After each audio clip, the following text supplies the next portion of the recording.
Hello, everybody, and welcome to Meaningful Tourism as a tool to develop sustainable tourism, this series of online lectures for South Asia. And this is introduction to lecture number 3. So in the second week of December, we had 3 online lectures for the destinations Northeast India, North India, and Nepal. And last week, we had the second lecture where we were looking at the tools and the key performance indicators, how to create and measure benefits and satisfaction on the different offers and instruments and services of the Meaningful Tourism Center. If you have missed this, you can download all this for free. The link is given here. Just go to institutetourism.com and you will find it. So today, we are looking at lecture 3, which is the Meaningful Tourism for South Asia, a holistic approach and an example how to earn money from sustainable behavior. And then on the 30th of December, we will have the 4th lecture, which will then give a step-by-step guide how to successfully implement the Meaningful Tourism approach. So today, I will provide you with a very short recap of what is Meaningful Tourism for those who have not been here for the last 2 lectures. And then the key point will be looking at the background of Meaningful Tourism, what is the methodology behind it. And then we will be joined by our partner, Vinod Vasudeva, who is actually based in Bangalore in India, from the company iRoy, and he will explain how to earn money from sustainable behavior with the help of carbon credit trading for South Asia. And at the end, there will be a Q&A session with the audience. So the participation here is free because we have 2 sponsors. One is, well, we ourselves, the Meaningful Tourism Center, and the other is the Tourism Institute, and we are very thankful to our friends and partners at the Tourism Institute that they are providing this sponsorship. If you want to have a participation certificate, this is available. For that, we have to ask you to pay $30, and we will be happy to provide it. If you're interested, just drop us a line.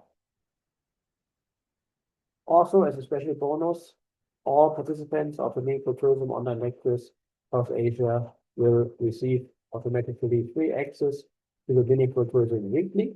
Of course, if you're not interested for any reason, we can translate. So let's keep in mind, South Asia is home for approximately 1/5 of the global population. However, if you look at international tourism arrivals, there's just 1% of international tourism arrivals happening in South Asia. So how to align the growth of tourism with sustainable development? Well, from our point of view, the answer is meaningful tourism. And with this, let's start the lecture.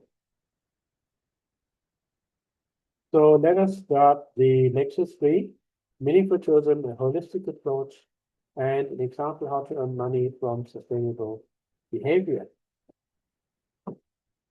Okay, so as mentioned, so I will do a very brief recap of what is Meaningful Tourism for those who have not been here for the previous lectures, and then concentrate on talking about the background of Meaningful Tourism, how this idea is grounded in the discourse of sustainable tourism and how it can be used and how it is different from other approaches. And after that, our friend and colleague Vinod from iRoy will talk about how to earn money from sustainable behavior with the example of carbon credit trading, and then we'll be Q&A at the end. Also, don't forget, if you want to have a participation certificate against a fee, we're happy to provide it. Just drop us a line so you can get your own participation certificate.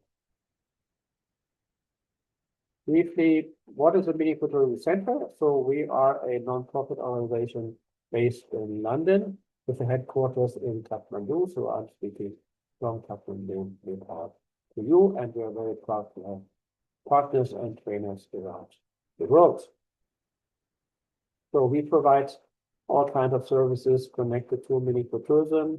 And I have the honor to be the founder and director, and many people call me now Prof. M for meaningful. And I've been working in tourism for practically all my life, and for many years, mostly for Chinese tourism. And in the last 5 years, I have concentrated more and more on the topic of meaningful tourism.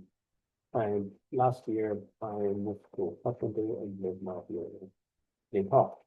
More importantly, these are our meaningful tourism certified trainers. As you can see, we have experts from different fields in many different countries of the world. So these people are there offline, available for you in your region to implement meaningful tourism with the support in the form of training or implementation support, whatever you want. And also, let me mention again that we are very happy that PATA, the Pacific Asia Travel Association, has adopted as a vision a meaningful Pacific Asia tourism economy that happened, as you can see on the photo, in the middle of the year in Turkey, in Istanbul. So if you missed the lectures, again, you can download all the videos on this link from our partners from the Tourism Institute and have a look at them in more detail. So here, just let me remind you that meaningful tourism is based on the insight that all stakeholders have to have objective benefits and subjective satisfactions. And the 6 main stakeholders are the travelers, the host community, the employees, the companies, the governments, and the environment. And why do we need meaningful tourism? Well, obviously, there's the climate breakdown happening already now and will happen in the next decades. It will become even worse. There's not much we can do against it, even whatever we do from tomorrow morning. The damage has been done. There's AI and other new technologies bringing big changes, big opportunities, but also challenges. And we can also see that the demand of travelers is more and more moving from relaxation, sightseeing, and from experiences with nice memories to actually transformational experiences which change you and which are hopefully enriching you as a person. So meaningful tourism is not just a nice to have idea, but it's a set of tools which are necessary in the coming decades for the survival and future development of destinations, companies. So meaningful tourism offers tools for analyzing, for aligning interest, for developing a strategy, for monitor progress, for compare yourself with others, and very importantly also to give input to the academic and vocational education of those people working in tourism industry, and also to the public discourse to show how tourism is beneficial and should be satisfactory to all stakeholders involved. So just a brief recap again. If you want to know more, look at the other lectures we have offered and which are available online. So let's dip a bit deeper into meaningful tourism as a holistic approach. And clearly, after the pandemic, some people are saying, oh, let's go back to the good old times, which are not so good after all, if you remember. And the return is not possible. So we cannot go to where we were before. And there are 4 main reasons for that. First of all, there is dissatisfaction with what was happening before the pandemic. And we can see that almost all over the world, there's a lack of staff. So that even the customers are back, the staff is not back. There have been revolting host communities arguing that over-tourism is too far developed, or in this photo here in Pattaya, saying, well, we don't want to be seen as a brothel for the world. And also we see governments more and more coming up with the idea, oh, We can tax foreign visitors because they are not our voters. So there's a lot of results of tourism not being seen as the good guys anymore. There is also, we can see every day in the news, a slowdown in the global economy, which is linked to climate change likely to continue. We see deglobalization, installment of border controls in Europe, for instance. And unfortunately, at the moment, we see major countries run by persons like the two gentlemen on the photo. The third reason is AI is changing the world of tourism in a much more profound way than even the internet did. We have more data and we can customize services much better. So as a result, we can see highly qualified jobs emerging, but also we see a lot of low qualified jobs disappearing. So especially in the back office. And the biggest argument is that the long-term game changer is climate change. So the then Secretary General of the World Meteorological Organization, Professor Talas, said already 2 years ago that even if we stop polluting completely tomorrow morning, the situation will get worse every year for 4 more decades, 40 years. So we can see that things happening, like just an example on the photo, the flooding of Dubai Airport in the middle of the desert. Who would have imagined that? And also we can see on the left-hand side, so the carbon dioxide production is moving on wherever we have agreed in Paris and in other places. It's COPs. There is no letting up of the increasing level of pollution. So if there's no way back, what is the result for tourism? So we see the death of many old business models. So beach holidays, skiing, strolling through city centers. So tourism moves indoors in many ways. And we also see positively that there's more interest in transformative experiences. There's more interest in new destinations, going just beyond the beach and also not going there for the main season. So which gives a lot of opportunities for existing companies and the need to change to special interest travel, health travel, education travel, spirituality, well-being. So you can say niche is becoming the new normal. And also, of course, we can see that we need to be engaged in becoming part of the solution again and not being part of the problem. So we see clearly in the current development that tourism needs peace. Tourism needs to work for open borders. Tourism has to support tolerance for differences and interest in diversity. So tourism can only succeed if it becomes more and more a part of the sustainable tourism development, not just for greenwashing, but for real. And for that, we are saying tourism needs to develop to meaningful tourism,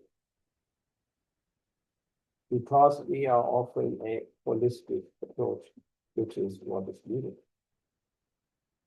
So there have been a lot of partial solutions, people concentrating on one part. So traditionally, people would say our customers king, which would mean that the customers can treat their employees whatever the way they want. Some people have been saying the over-tourism debate, oh, we should stop all tourism, we should stop flying aircraft at all to save the environment. That is not a solution for those millions of people who are relying on tourism for their jobs and their income. Or we can raise the prices, only rich people can travel, and then we have less travelers. But traveling is a human right, and it should not, in a democratic society, it should not be only given like it used to be in the old times to the rich and influential people. On the other hand, some people say, no, the host community can decide what is happening on their destination, if they're tourists in or out. For instance, if places are a UNESCO World Heritage Site, like, for instance, Amsterdam City Center, so clearly UNESCO says this place belongs to the world and has to be possible to visit for everybody. You have the neoliberal economic people saying, oh, tourism is just another business, and all we have to do is to make sure we we maximize our profits and we maximize the government tax income. But tourism is not just business. Tourism is also something so clearly intertwined with the rest of the developments on the planet that we just discussed. And it's also so important as a tool to create understanding between cultures, between different people, learning more, having transformational experiences. So there's much more to it than just to say how much money. Also, the debate, very often the blame is put on the travelers, and the job is given to the travelers. They have to be responsible in their behavior. They have to make sure that their way of traveling is creating regenerative tourism, which is, of course, important, but this is not the only part of the story. There's much more to it. And for instance, employees in these discussions are very often not mentioned at all. So tourism is now seen more and more as a problem, and we have to be a part of the answer.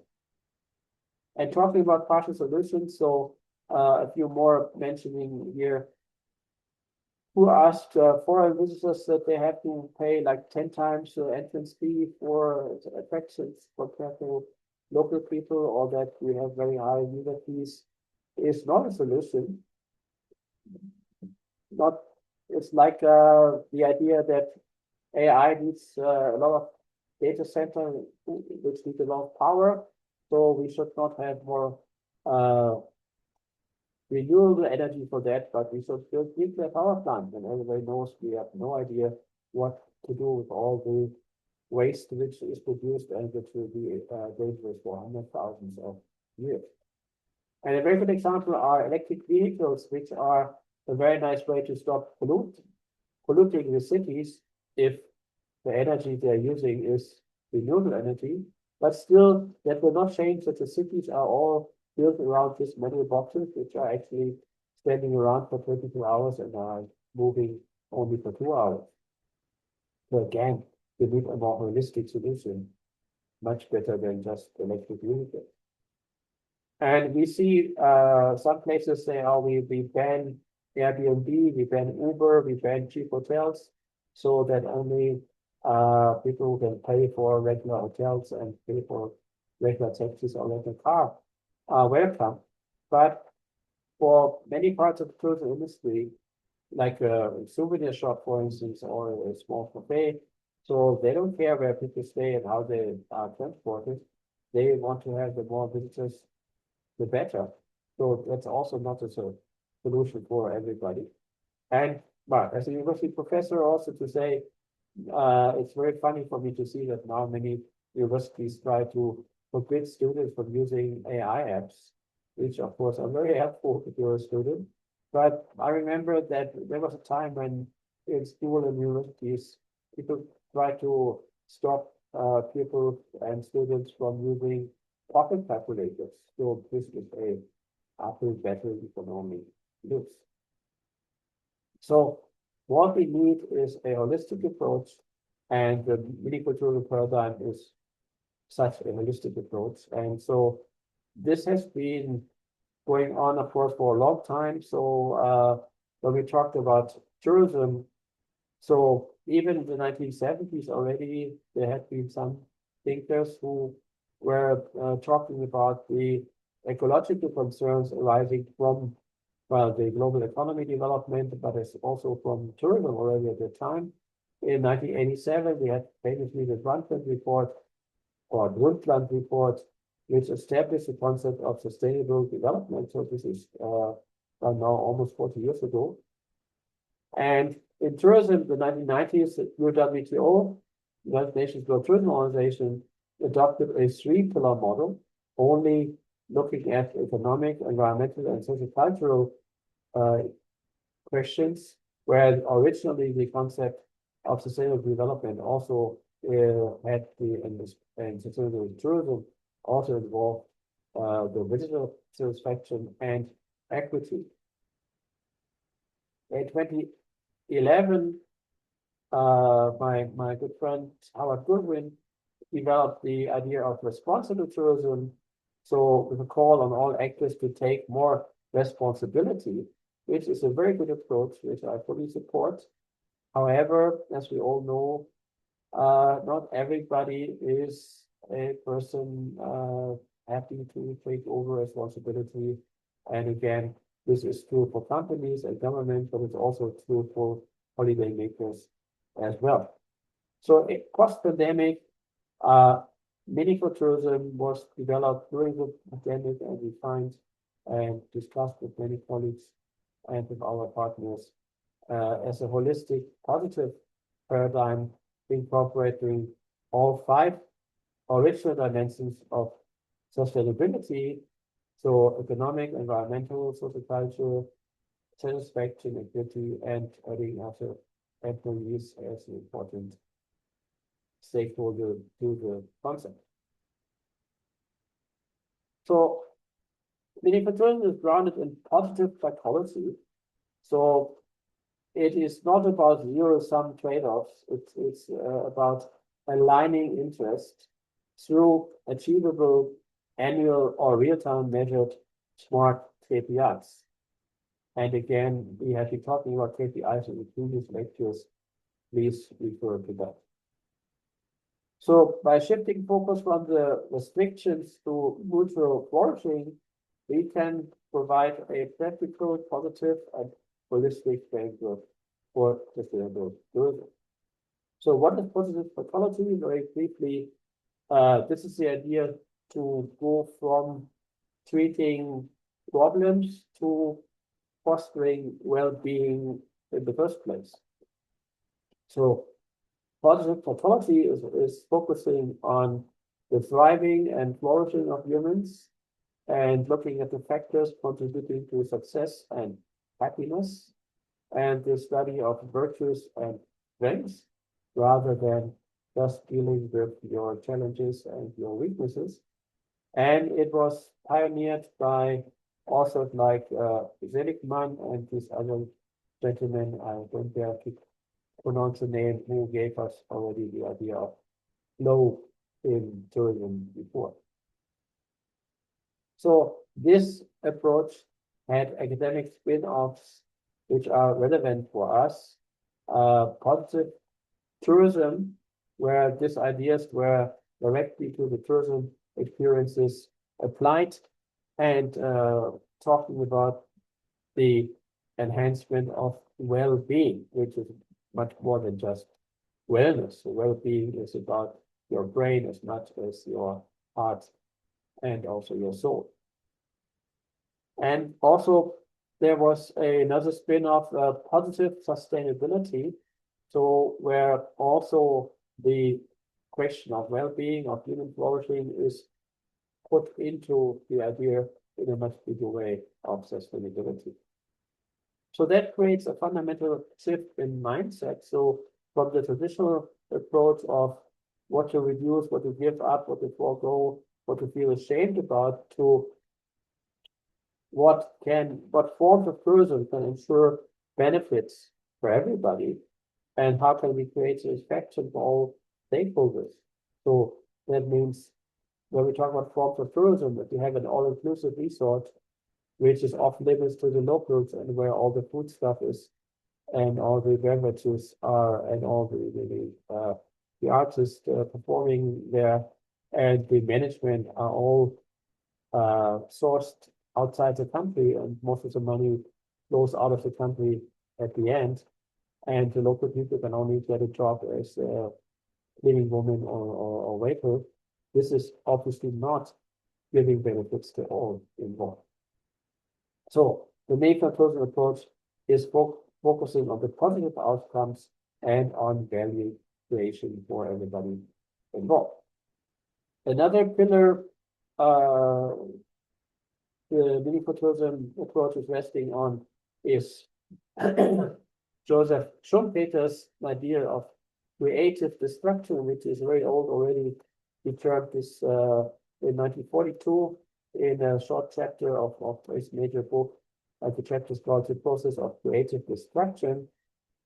And only a few months ago, the Nobel Prize for Economics was given to scholars who updated this concept and provided new evidence that there's a need to actively embrace and execute the destruction of old business models as a prerequisite to replace them with new innovative models, services, and products. So not trying to keep the old running as long as possible because it has been serving us so well in the past, but actively say, hey, you have to get rid of the old to get something better in. So we can see in tourism, for instance, that we have tour operators which are becoming less and less important and will basically disappear in the coming years. We have the traditional forms of tourism fairs which have to change to stay relevant. And we see many, as we said, many forms of tourism like beach tourism in the summertime when it becomes too hot and then in the water we have purely fish and maybe poisonous algae. Skiing tourism, if there's no more snow and no more reliable snow, walking around in the city, when it's 50 degrees, nobody wants to do that. So you will have to shift seasons, but also in many places replace this with new offers, many of them indoors. So we can see that there's a lot of other approaches. All of them have their merits, no doubt about that. So we are not competing with any of these. All we're saying is that being for tourism, from our point of view, has a broader perspective and is covering all the major questions and all the major stakeholders. And that this is something which is a step forward in the right direction. So that means we are, to sum up, focusing on co-creating benefits rather than just reducing negatives. We emphasize concrete progress, so it's not just greenwashing, blah, blah, blah, but this is really action and it is measured in what's happening in the next months and few years or not, it's some 50 years from now. It is also looking at the physical reality, but also the mental and emotional perception. Tourism, as we all know, is all about perception. And so we can see that more and more people are anxious, and so therefore it is not possible to just look at, say, oh, look at the numbers, look at how many taxes our community is getting from tourism. We also have to really reach the emotional perception of both communities, for instance. So therefore, there is a search for more meaningfulness in all aspects of life, and tourism has it needs, if it wants to stay relevant and see constantly, to tap into this search for meaningfulness. And so a key point in this is to understand that it is possible to align interests, because tourism is selling in many ways nature and culture, and if we are destroying it, then we have nothing left for us to sell. So there is a alignment of interest, as also the host communities want to keep their nature intact and their culture alive. So there is no need to look at balancing and saying, oh, it's either one or the other, either tools or protection of the environment. There is a way, and this is the only possible way, to organize tourism to align interests. So what we have seen in the past, why sustainability has not really been so successful when we talk about tourism is that uh, very often people say, okay, I'm supposed to not to do this, not to do that, or to pay more money, but what do I actually get out of this? So this is where we are able and trying to show with KPIs to everybody what is the mutual benefit. And so therefore, as we mentioned, so you see this sustainability fatigue. After 40 years of talking about it, people say, okay, what's come out? What's the outcome? I can't see much progress. And this is really, unfortunately, also documented by the SDGs, which were started 10 years ago. And according to the SDG progress report of this year, we can find that only 35 out of 137 goals have at least moderate progress after 10 years. So more than 100 do not even show moderate progress. Some even are moving into the wrong direction. So as much as we have been talking about SDGs, in the end, SDGs are mostly a failure. So to conclude, we see and we need an essential paradigm shift. So meaningful tourism is not just another label. It's not just about, oh, let's have everything a little bit more meaningful. It is a clear fixed concept with fixed tools and ideas. And as you see, a background in the scientific debate about tourism, it goes beyond sacrifice, vague goals, and fragmented stakeholder views. It is grounded in positive psychology and demands simultaneous objective benefits and subjective satisfaction for all six stakeholders.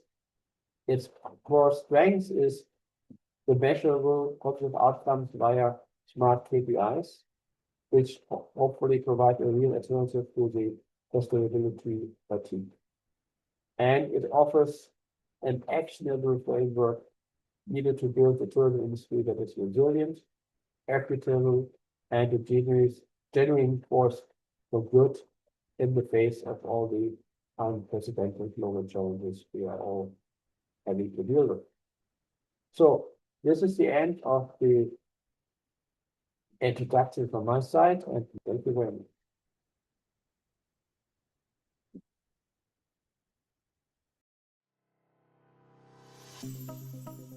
In a world where every sector must do its part, the hospitality industry stands at a unique crossroads, hosting millions while shaping a sustainable future. Step 1. Smart billing and digital records. Automated systems now track energy and water usage, carbon footprint per guest, and even the impact of room service. This transparency helps hotels benchmark, reduce, and communicate emissions. Water is precious. Through sensor-based taps, water recycling units, and rainwater harvesting, hotels cut consumption while ensuring luxury remains untouched. Energy efficiency is no longer optional. With solar power, smart thermostats, LED lighting, and HVAC optimization, IoT sensors for lighting and heating or cooling control, energy use is reduced by up to 40%, directly lowering emissions. Did you know hotels waste up to 150 kilograms of food daily? Through AI-based kitchen audits and composting, food waste becomes biocompost for gardens, or even biochar for carbon sequestration. Garden waste, too, is reimagined. Instead of being trashed, it's turned into fertilizer or clean-burning biomass. Guests play a key role. Simple choices, reusing linens, choosing local meals, or opting for green room services, staff uniforms, can cut their carbon footprint by up to 30%. The use of recycled material from bamboo waste into linen needs to be highlighted here, allowing for community-based entrepreneurs to develop and flourish. Transformation starts within. Trained staff drive the sustainability vision, reducing waste, spotting inefficiencies, and delivering a greener guest experience. Each action contributes to the UN Sustainable Development Goals: clean water, SDG 6, affordable and clean energy, SDG 7, responsible consumption, SDG 12, climate action, SDG 13. Guests can use our Carbon Calculator app to calculate their carbon footprint via air or road and during the stay, and contribute to a community development project that helps women empowerment, poverty alleviation, and making our planet a safer, greener place. The path to zero emissions isn't about compromise. It's about innovation, awareness, and commitment for the planet, for people, and for the future of hospitality.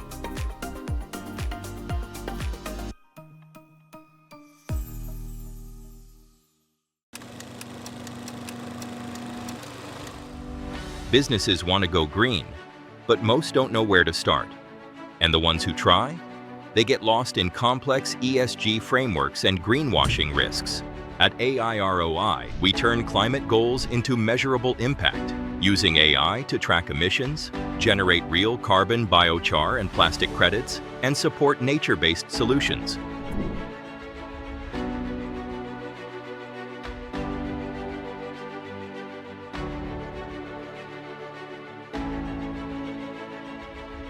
From Peru to Nigeria, we help land stewards and recyclers monetize impact, turning sustainability into a business advantage.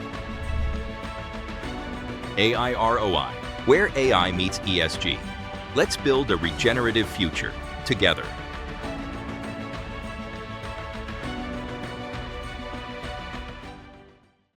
Yeah, so the platform is structured into different modules. So this is called as, the first module is called as the Green Carbon Wallet. This is for the piece you mentioned. This is for carbon trading. So the green projects get registered in this module, and then it goes through a process of verification, audit, re-verification, and certification by the registry before the credits are issued. I'll show that to you in detail too. But before that, I'll take you through the net zero trace module. This would be of the highest interest for the hospitality sector. So what we do in the net zero trace module is when we onboard a new customer. So when we initially start onboarding the customer, the first step that we do is we set up the data for them. So we look at the structure of the organization. We look at what kind of locations they exist in, what kind of countries they exist in. For example, if you would take a hotel chain which is working or has outlets in multiple countries, so we set up their presence in different countries, and also within a country if they have a presence in multiple cities. So the locations from a hospitality perspective, you could probably look it up as cities or properties. Now, for instance, if Solti has 3 properties within Kathmandu, we set them up, each of them as a location within the country, and then we set up the departments in the company. So there could be a food and beverages section, there could be a finance section, there is a HR section, there's a marketing section, then there is a kitchen section, and then there is, for the waste monitoring, probably there is a section. So all these departments, as you can see here, they are defined as groups. We call them as groups or departments in our parlance. So the first step that we do for an organization when we onboard them is to set them up like this in the platform. And the second step that we do is set up their scope and category preferences. So going with the greenhouse gases protocol, there are mainly 3 scopes into which the emissions are divided. There is scope 1, scope 2, scope 3. And within the scopes, there are different categories. So if you're burning fuel, for example, within the organization, you categorize that under stationary combustion. If you're running your own vehicles which are causing emissions, you record them under mobile sources, and so on and so forth. So you'll have a tree structure, and when you set up the organization, you define which of these options are actually applicable for the organization. So Professor, the point that you were mentioning, you can see that waste and water also come under a form of emission. So we have other forms of emission, and alongside we also have waste and water as a form of emission. So if the corporate is doing business travel, and on account of the business travel, there are emissions, so they get recorded under this category. If the employees, when the employees commute to work and go back to their homes, there is an indirect emission which is caused by their commute to the organization. So that is recorded under employee commuting. So in this format, under scope 1, scope 2, and this is mandatory across the globe. The GHG protocol is valid across the globe. All the countries follow it in the same form. So there is scope 1, scope 2, scope 3, and different categories of emissions which are defined under these scopes. So this is the second step that we do as a part of the customer onboarding process. We define what are all the kinds of emissions that the particular organization creates.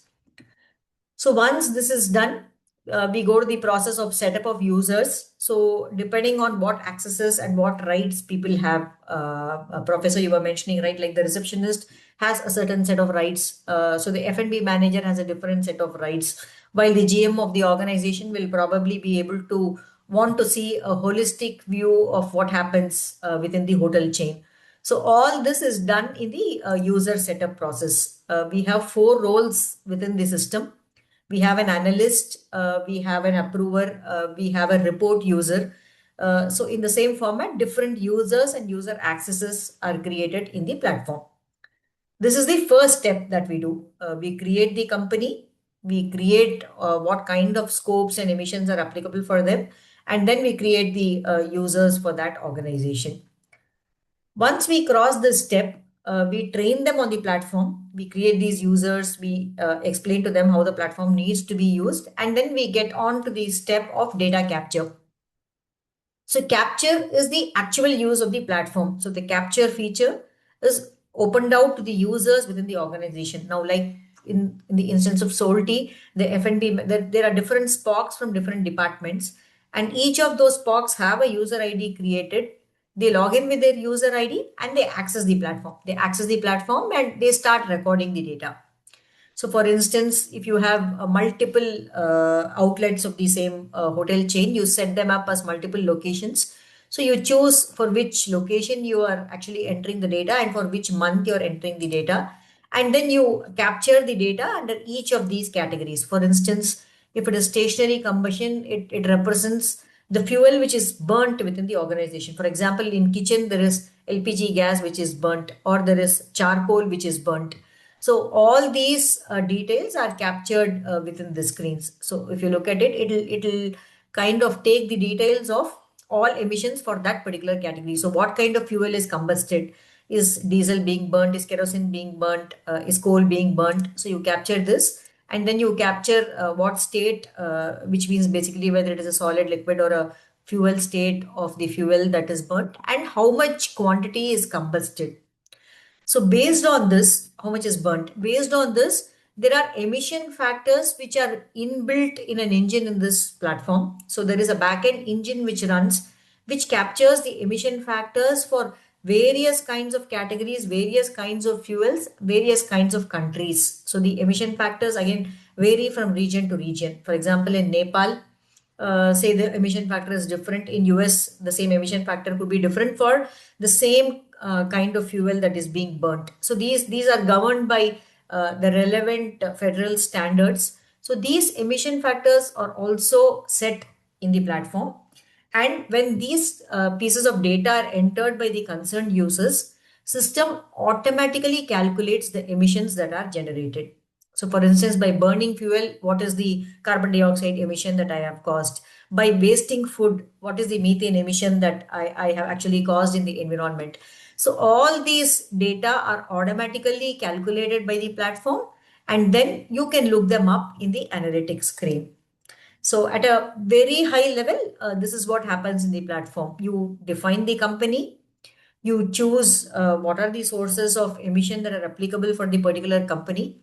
And then after that, you enter the details each month. So the data recording normally happens on a monthly basis by the relevant department SPOCs, whoever is identified as the point of contact for the particular department. Once they enter the details, system automatically generates the emissions. And then you can take a look at the emissions here on this analytics page. So for example, this is an overview. It tells you that, for under scope 1, this is, so all the emissions are represented in CO2e metric tons. That is the standard unit across the globe. So for instance, scope 1, I have caused, 63,000 metric tons of emission for this year. So this reporting can be done based on the period that has been set up for them. We could capture data for multiple years. As a practice, when we sign up with an organization, we request them for 2 years of historical data. So like now today, if we are in 2025, we ask for 2023 data and 2024 data. And so all the 3 years data can be represented using this analytics platform. We can choose the year. There is an option to choose which year you want to look at, which month you want to look at. And based on that, all these parameters are calculated by the system and displayed. So under each category, what are your emissions? So the ones in amber or red are the ones which need attention. The ones in green are probably the ones where you are better off than the industry benchmark. So at one stroke, this dashboard kind of tells you where you are and what are the areas which need improvement. And you have all these line charts which give you detailed breakup of all the emission and the scope and category emission numbers. So you could just hover and kind of see what kind of numbers pop up here. So based on the emissions, as per the industry standards, we have these parameters.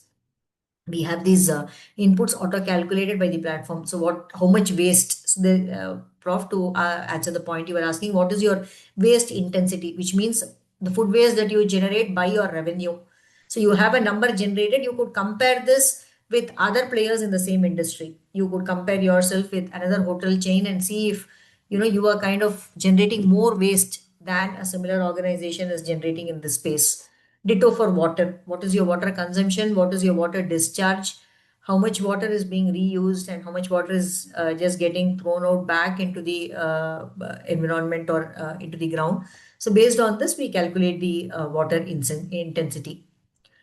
So this is one important dashboard that we show. And besides this, so by scope, so based on scope 1, scope 2, scope 3, you can see your patterns through the years, how your trend has been. Have your emissions increased from the previous year? Have you taken any interventions? Have they actually reduced? So while your team and my team works towards educating them towards reducing emissions, we can also show them significant reductions that they have been able to bring over the years by bringing in those interventions. For example, if we bring in measures to reduce food waste, we can kind of compare and tell them that last year these were the numbers that you were seeing, and after the interventions, your emissions have actually come down to this number. So that is the whole purpose of this dashboard. When we are talking about, so the one that I showed you was like a generic dashboard which we can use across industries. When we come specific to the hospitality sector, we have this particular dashboard refined exclusively for the hotel chains, where it tells them how many countries, how many locations, how many keys, how many rooms are they servicing, and what is the waste generated, because waste is one of the key parameters which is tracked for the hotel sector. What is the waste generated, and what is the emission per key, so per room, what is the emission. So this kind of indicates what is the guest carbon footprint for the particular hotel. So these are some numbers that will be of great interest to them, where they can track at a holistic level. At one glance, they get to see roughly what is my emission per room. For instance, if too much of energy is being used, or say too much of food is being wasted, so those will automatically reflect in these numbers, and they can set their interventions accordingly to reduce these numbers. What percentage of renewable energy they are using, how much waste, how much water is being used. So everything comes up in a single dashboard, which makes it much easier for them to analyze and implement their interventions.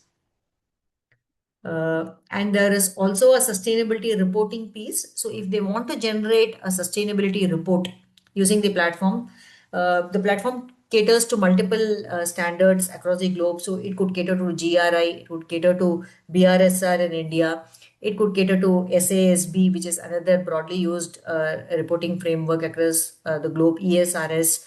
So based on the particular reporting format that the organization wants to go with, the setup is done, and then the company can kind of there is a very very detailed questionnaire which comes up on all the three fronts. So you have environment, you have social, and you have governance. So there are a series of questions that are generated for this particular report. So basis this, they could go and fill in the questions and it automatically generates, it's an AI generated report. It generates a sustainability report for the particular organization. So that being the ultimate aim of the company for subscribing to this platform. So they record emissions, they track emissions month on month, they see what the patterns are. And ultimately, end of the year, at the end of the particular fiscal year, they're also able to generate a sustainability report, which they can use for their mandatory reporting for their statutory compliance of reporting on ESG. So this is on the net zero trace module, which is used for recording emissions. I'll also take a couple of minutes to explain to you the carbon trading part.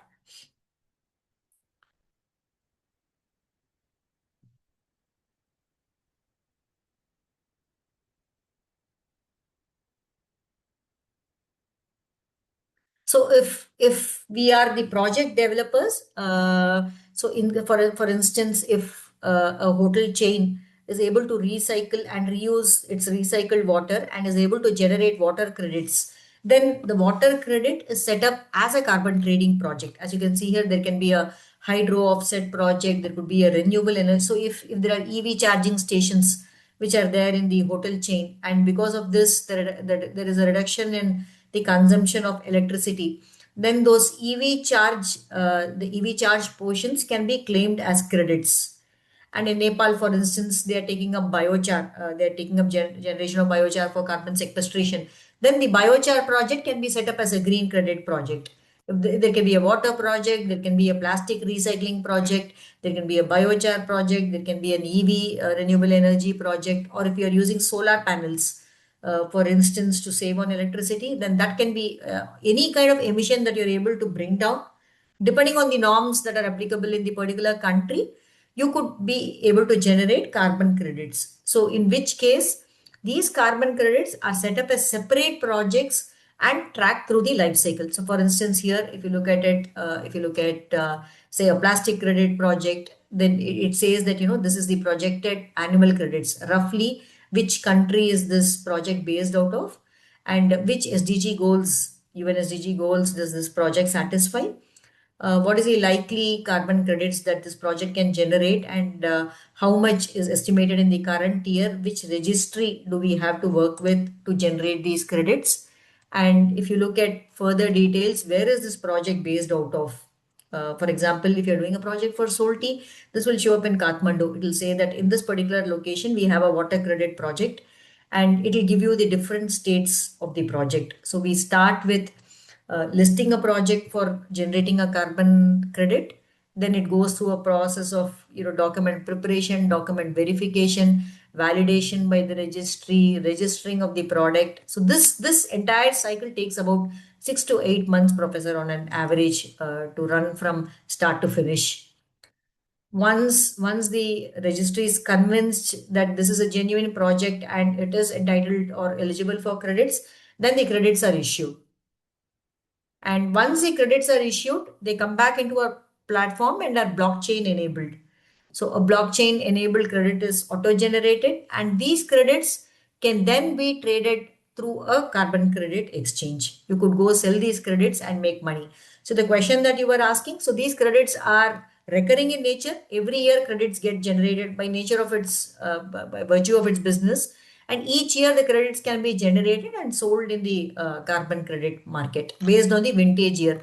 So there is usually a concept of when the credits were started to generate and for what length of period of time the credits get generated. So based on a financial year assumption, these credits get accumulated on an yearly basis, which then get traded on the carbon credit exchange. So this whole process goes through a lot of documentation work. So all the documents are also stored, recorded and stored in the platform. Any point of time, we can pull out the details of these documents.